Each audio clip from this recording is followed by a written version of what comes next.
Bom dia, feliz sábado. Conheci o Henrique e a Natália, eles ainda eram solteiros, continuam bonitos, inteligentes e, acima de tudo, servos do Senhor. Tive a oportunidade de conhecer a Sidneia também, lá no Recanto Vida Plena.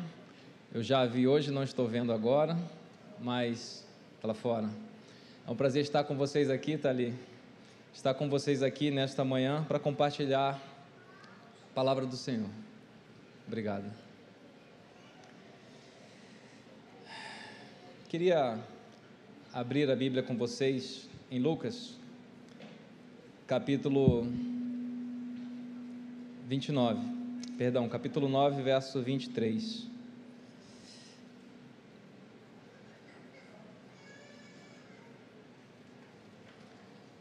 Lucas 9, verso 23.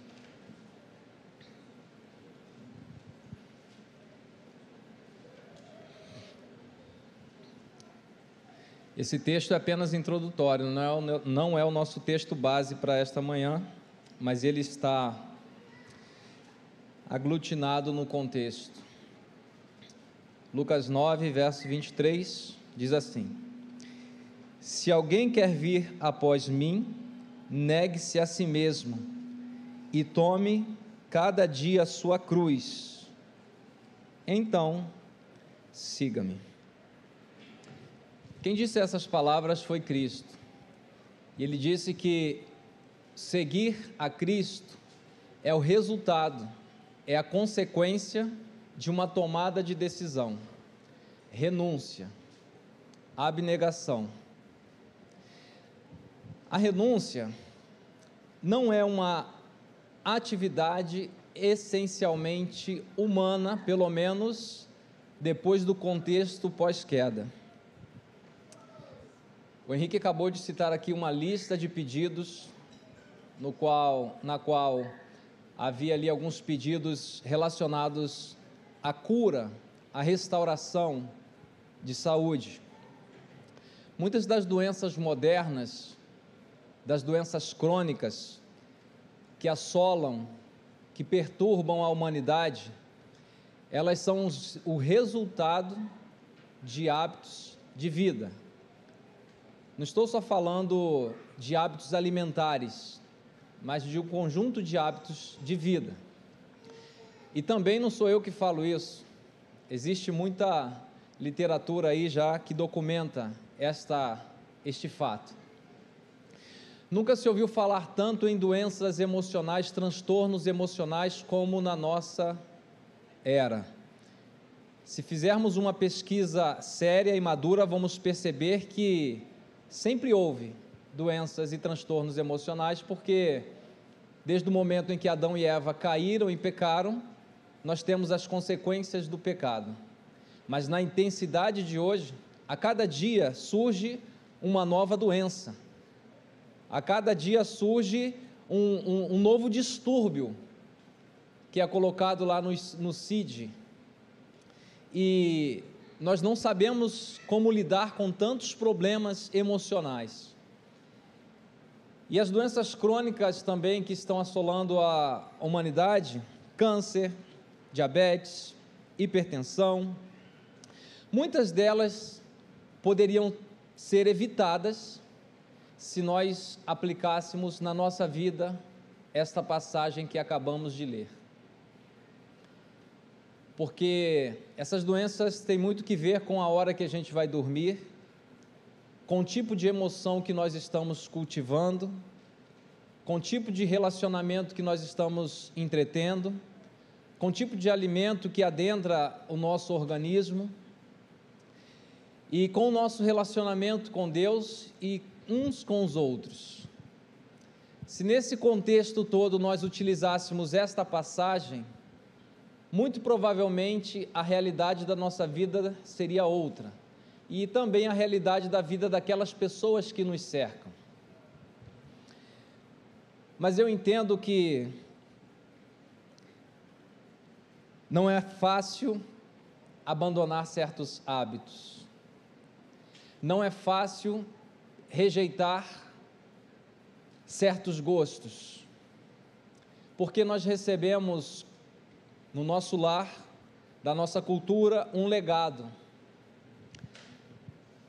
Eu sei o que é sofrer com compulsão alimentar, porque eu tenho compulsão alimentar.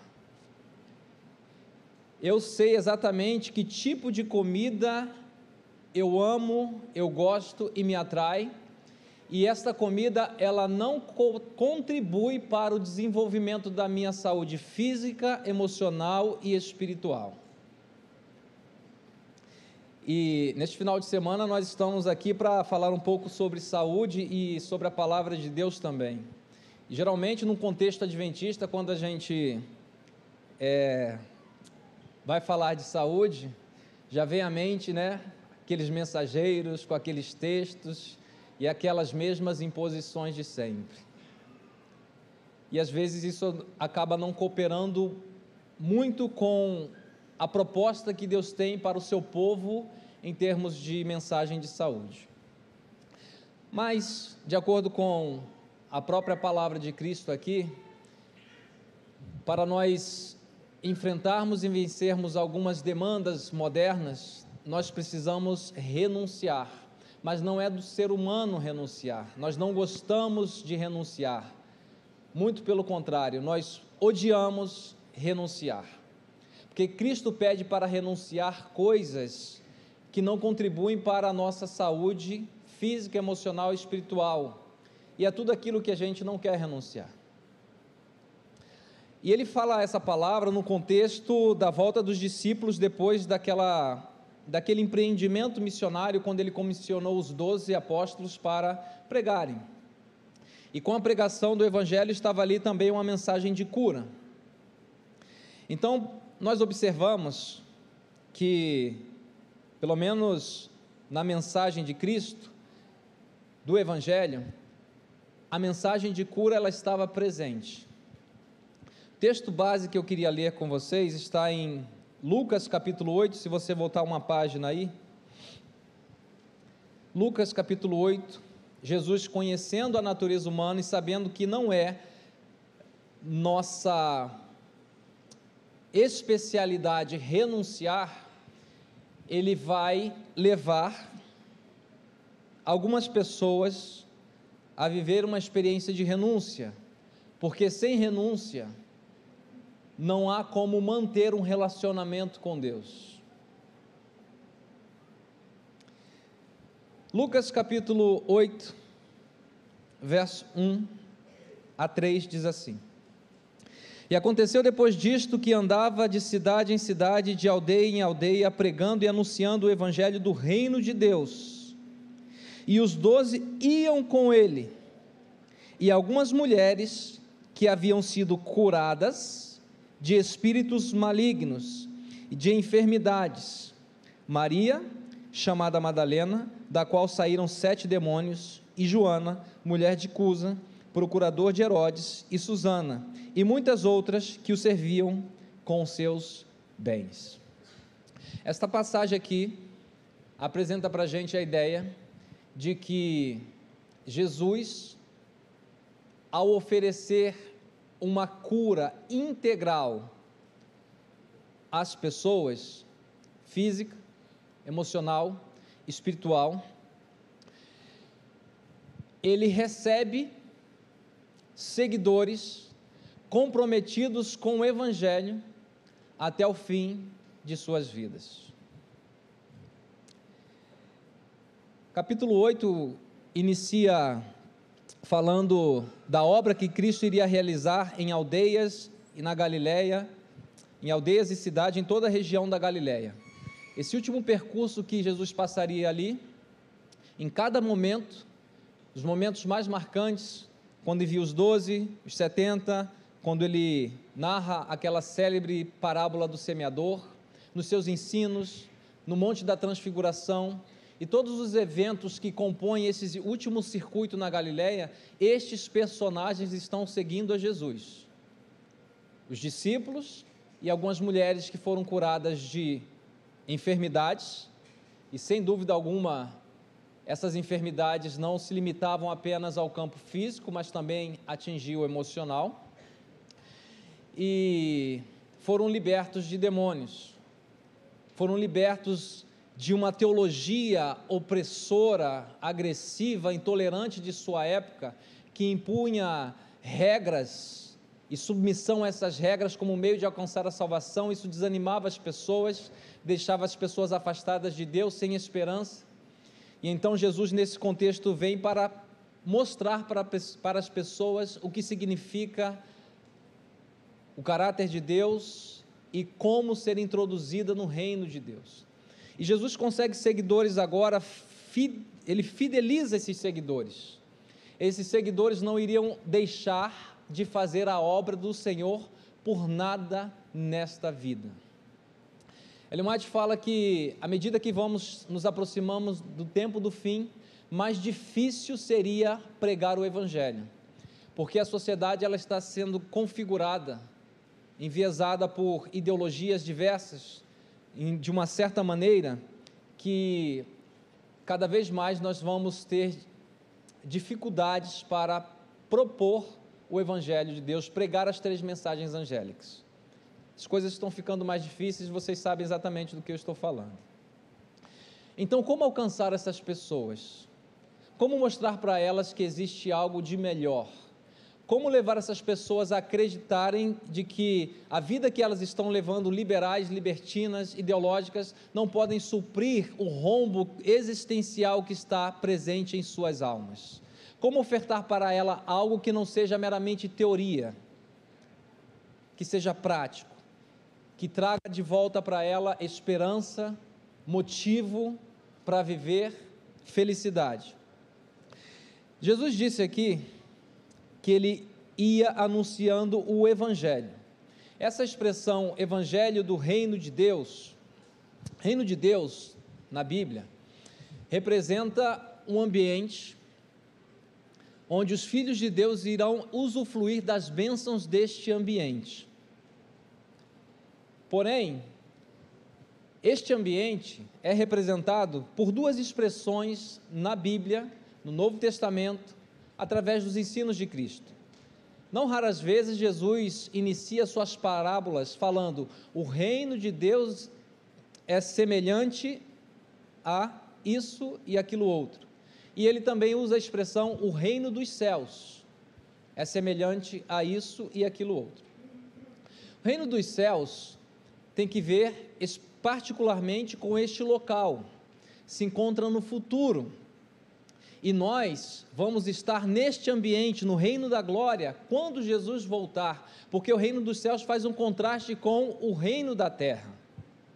E nós sabemos que por ora, por enquanto, os governos desta terra acham que estão mandando, e nós nos amedrontamos com a filosofia, com as pautas e as propostas desses governos, porque nós ainda não entendemos que nós somos cidadãos do reino dos céus, e se nós somos cidadãos do reino dos céus, nós estamos aqui de passagem como representantes, como embaixadores. Este mundo não é o nosso lugar, pelo menos do jeito em que ele está configurado hoje. Então nossa expectativa é de que um dia o reino dos céus vai chegar, e nós vamos nos apropriar dele e das bênçãos que a ele pertencem. Mas a Bíblia também fala do reino de Deus. Essa expressão Deus, reino de Deus, já faz um contraste com o reino dos homens, com os princípios que governam os homens.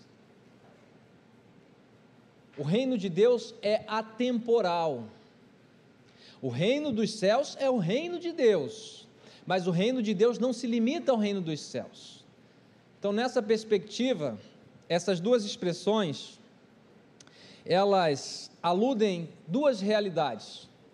Número 1, a do domínio de Deus no seu reino quando ele voltar, e número 2, a do domínio de Deus no coração do homem, que se entrega a ele e passa a viver sob os princípios do reino dos céus.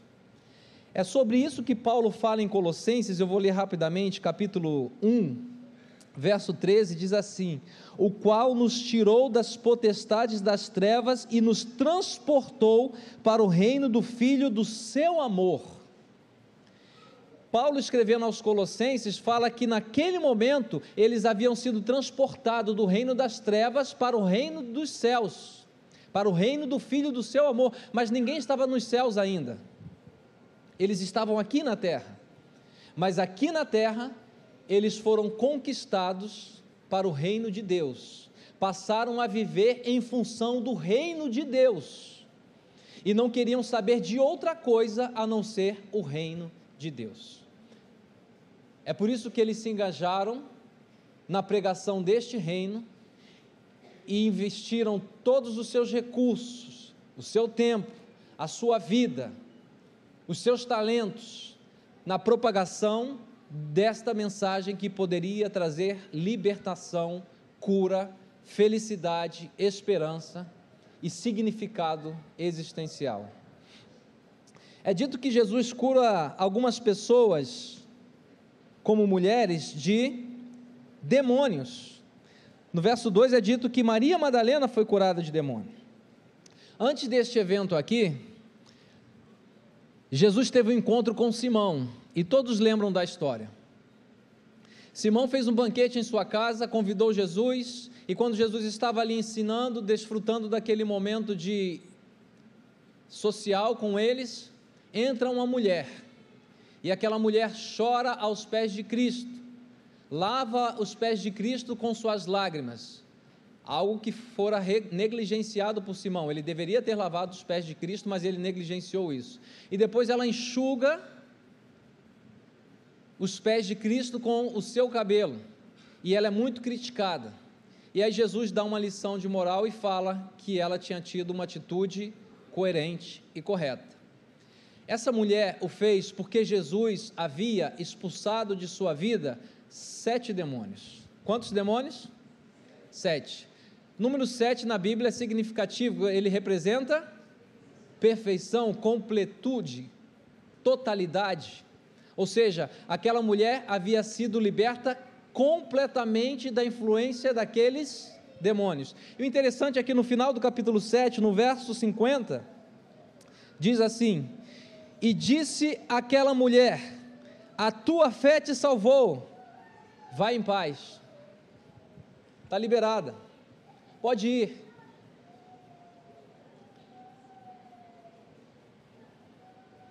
Capítulo 7 termina com Jesus falando para aquela mulher ir embora, mas o capítulo 8 inicia falando que aquela mulher estava seguindo Jesus por onde quer que Jesus passasse, por onde quer que ele fosse, e aqui estávamos na Galileia, depois Jesus iria para a Judeia, morrer em Jerusalém, cerca de 100 quilômetros a pé, aquela mulher foi com Jesus até lá, e quando Jesus estava na cruz, lá estava aquela mulher com Cristo, até o último momento da vida de Cristo aqui na terra, e ela dedicou a sua vida, tempo integral, para servir a Jesus. Quando Jesus falou para ela, vai em paz, antes de Jesus ter curado aquela mulher, que tipo de vida aquela mulher tinha? O diabo não a deixava em paz. Certamente aquela mulher era uma mulher que não dormia direito, não tinha vida social, ela não podia, provavelmente ela não tinha uma família, não tinha filhos, ela não podia fazer planos para fazer passeios, para estar com a família em momentos especiais, comemorativos, ela provavelmente não tinha um trabalho digno, não tinha respeito. Naquela época a mulher não tinha lugar de fala, era ultrajada, passava vergonha, provavelmente não tinha um grupo de pessoas que a acolhiam, que deixavam claro para ela que ela era importante, era uma pessoa especial, era bem aceita naquele grupo. Aqui, durante o período dos anúncios, do intervalo do culto, foi ofertado alguns presentes, e a nossa irmã lá, que fez parte aqui do coro, disse que ela se sente em casa aqui, se sente em família, é um lugar bom para se estar, porque aqui você se sente bem, você percebe que o seu valor aumenta neste ambiente, essa mulher não tinha esse privilégio. Sofria de doenças, de preconceitos, estava à margem da sociedade. E quando Jesus fala para ela, vá em paz, para onde ela ia? Para onde ela iria? Agora ela estava raciocinando direito, agora ela podia conversar com as pessoas, agora ela podia estar inserida no meio de um grupo social, agora ela tinha vida, porque Jesus lhe deu esta vida, e ela não tinha nenhum outro lugar a ir a não ser estar com Cristo, a cada momento. Ela agora tinha opção de escolher estar com Jesus. Antes ela até poderia desejar não viver aquela vida, mas além de sua capacidade de escolha, de sua vontade estar enfraquecida, ela ainda era um joguete nas mãos do demônio, não tinha opção de tomar uma decisão, mas agora Jesus a libertou para que ela pudesse tomar uma decisão de segui-lo. Eu me lembro da experiência de Júnior. Pouco tempo atrás estive numa igreja e conheci o Júnior, e ele me disse que seu pai tinha uma fábrica de gesso, não tomei o de jejum direito, estou trocando as palavras, uma fábrica de gesso, e a fábrica de gesso era muito rentável, porque ela ficava localizada lá na cidade de Aparecida do Norte, São Paulo. Então, como se fabrica muitos santos ali, a fábrica de gesso naquele contexto é extremamente relevante e rentável. Júnior tinha apenas 15 anos, trabalhava com seu pai nesta fábrica, e ele já havia sido inserido no mundo das drogas, já havia sido inserido numa vida libertina, e a vida que ele estava vivendo já com 15 anos de idade, ele percebera que não estava trazendo para ele benefícios, e ele queria se libertar daquilo, e compartilhando da sua experiência com um funcionário do seu pai, um jovem também, que era seu amigo, o jovem ficou compadecido, o jovem era cristão, frequentava uma igreja evangélica, e disse para o Júnior, olha, vamos à igreja comigo, lá você vai ouvir uma mensagem do Senhor, lá você vai ser bem recebido, lá você vai ter nova perspectiva de vida, e quem sabe Deus não opera um milagre e você passa a seguir um rumo diferente. E o Júnior, todo feliz, animado, decidiu ir com ele, mas o seu pai soube que ele iria para a igreja com o Júnior. Então seu pai, depois que o Júnior saiu, e ele recebeu a notícia, entrou no seu carro, dirigiu até a porta da igreja onde o Júnior estava, chegando lá, estacionou o carro, saiu do carro, ficou encostado no carro esperando o Júnior sair da igreja, e quando o Júnior saiu da igreja, ele chamou o Júnior para perto de si e disse, entra no carro. E quando eles entraram, o pai teve uma conversa séria com ele, você está louco? O que você está fazendo? Está indo para a igreja de crente? Meu sonho é ver você comigo no bar, bebendo, jogando, você não pode desperdiçar a sua vida desta forma, e ele proibiu o Júnior de ir para a igreja. Se o Júnior fosse, não iria mais trabalhar com ele, não teria o seu dinheiro, não teria algumas regalias, e nesta mesma noite, entristecido, o Júnior voltou para casa, subiu para a laje e foi lá enrolar o seu baseadinho e fumar novamente.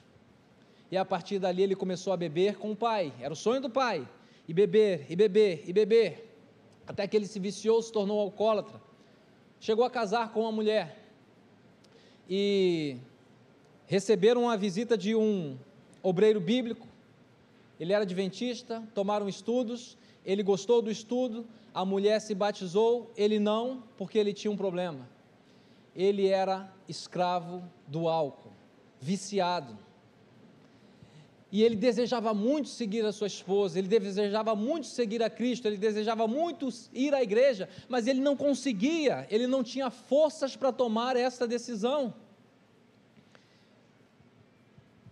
E ele me falou que passava horas bebendo, sua esposa tinha que ir à rua buscá-lo, sua esposa ia lá pacientemente no bar, pegava o Júnior, às vezes ele estava jogado na rua, alguém ajudava para levar para casa, ela levava para casa, dava um banho no Júnior, Júnior dormia, 3 horas da manhã acordava, ia para a fábrica de gesso, porque ele assumia a fábrica de gesso do pai, trabalhava, quando dava 6 horas da manhã, voltava para casa, dormia um pouco, depois Júnior ia orar, e ele passava momentos orando ao Senhor de joelhos, para que Deus pudesse libertá-lo daquela vida, e quando ele se levantava, acabara de orar, ele iria para o bar, para beber de novo.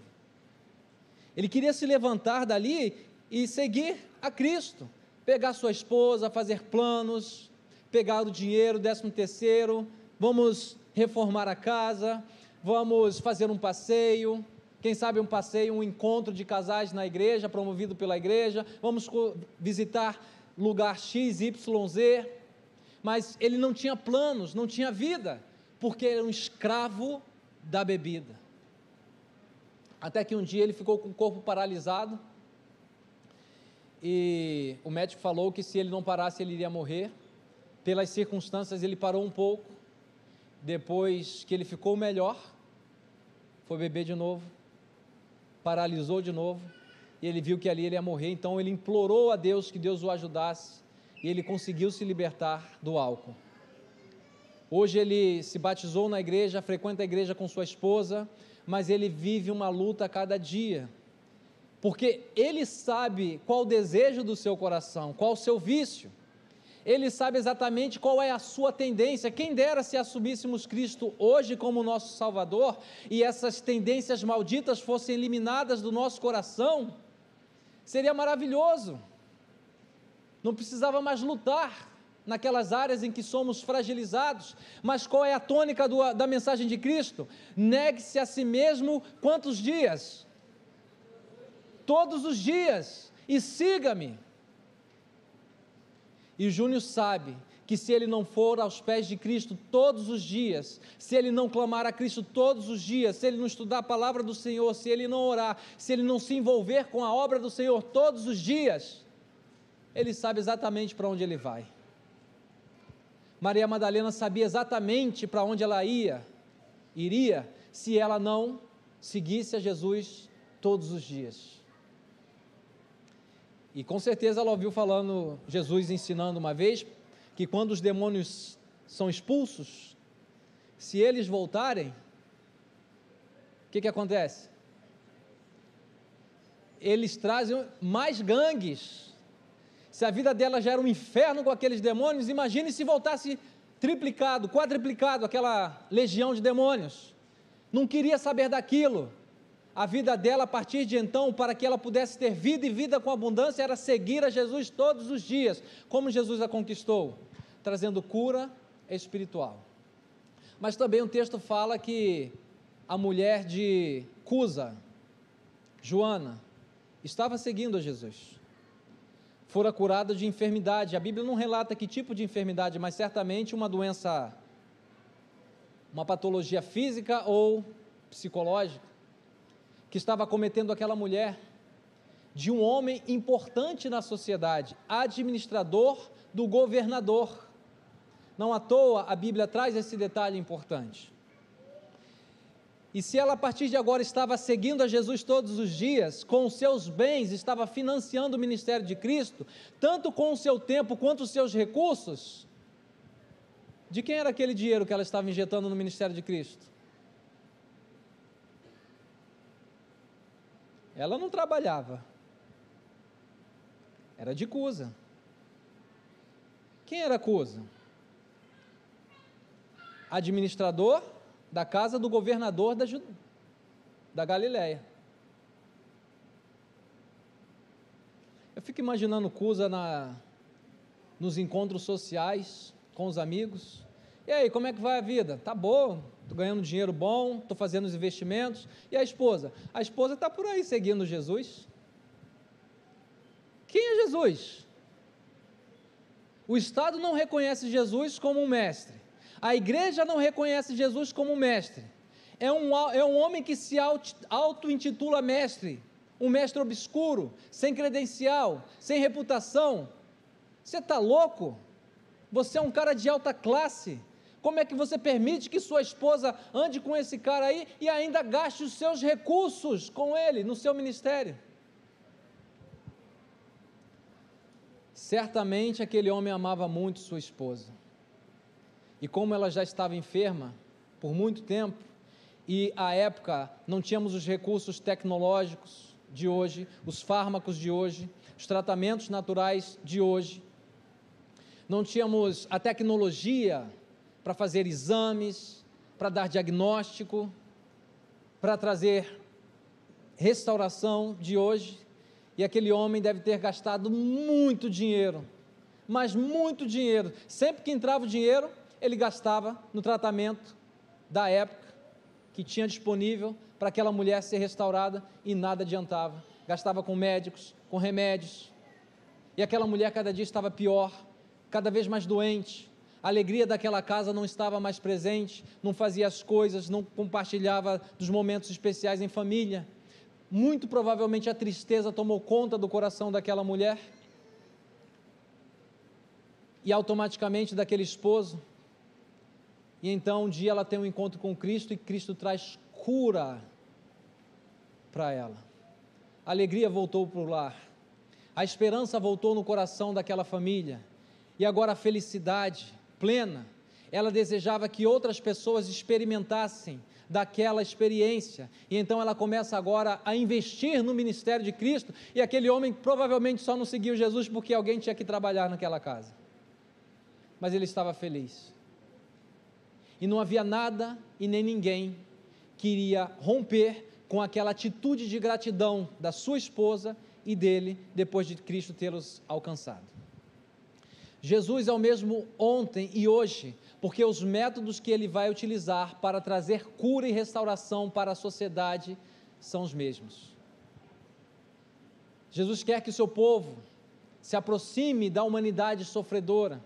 Há pessoas que estão aí, firmes nas suas ideologias, acreditando que aquilo é a solução para as suas vidas, mas se elas forem honestas com elas mesmas, elas estão sofrendo, elas estão infelizes, elas estão esperando alguém chegar para ela e mostrar algo melhor.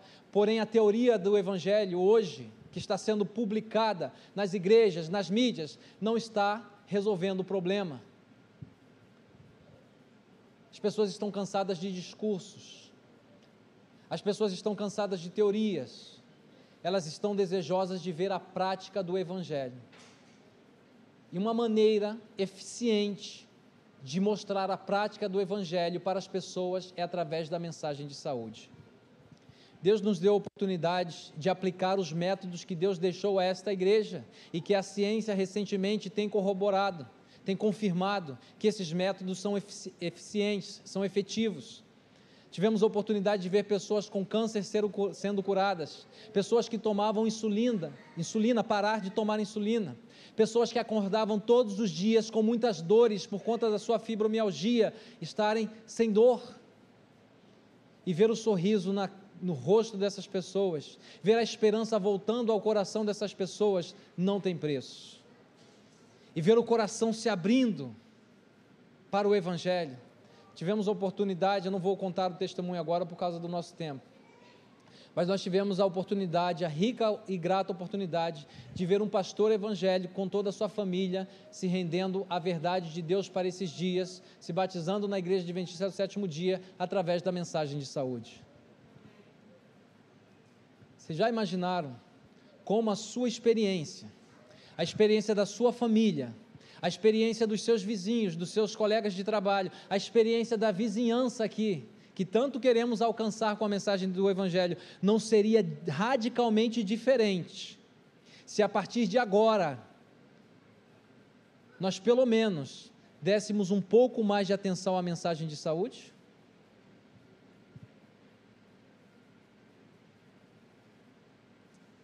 Mas para isso é preciso tomar a sua cruz e renunciar a cada dia.